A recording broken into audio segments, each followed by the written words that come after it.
څنګه باید خوشاله ژوندۍ تیر کړو؟ ښځه څه خوښوي؟ د ټولو نه اول دا چې د ښځو نابللې میلمه نه خوښیږي. هغوی ته وخت ورکړئ، څو تیارې ونیسي او له هغو سمه پالنه وکړي.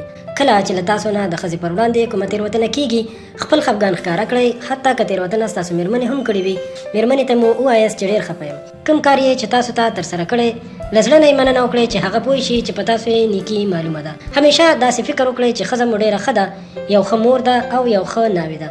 که چیرې د هغې په وړاندې همدا شان فکر وکړئ، یو وخت د هغې هم ستا پر وړاندې همدا شان فکرونه بدلیږي او مینه یې در سره زیاتیږي. کوشش کوي لکه څنګه چې تاسو فکر کوئ همغسې ځان عیار کړي. ښځه دې ښه ستایه او صفت یې کوه، خو له حده زیاته یې هم مه ستایه. هومره یې وستایه چې هغومره خوبي پکې وي. که چیرې له حده زیاته یې وستایې، هغې ته فکر پیدا کېږي چې پرې ملنډې وهي. د دې په ځای چې ښه سوغاتونه او تحفې ورته راوړې، خپل وخت ورکړه. هغې ته یې معلومه کړه چې تاسو ورته متوجه یاستئ. حتی یوه ورځ د یوه سخت کار څخه وروسته ورته سوغات یوسئ.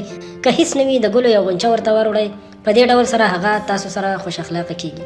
کله مو چې د ښځې سر خوږېږي، د هغې د سر د علاج لپاره تر ټولو ښه دوا ستاسو مسکا ده. هېڅکله مو له ښځې سره جنګ مه کوئ، ځکه دا هېڅ امکان نه لري چې تاسو دا جنګ وګټئ. ښه دا ده چې حوصله وکړئ، او کله چې ښځه مو ارامه شوه، نو په سبایي ورته ګیله وکړئ.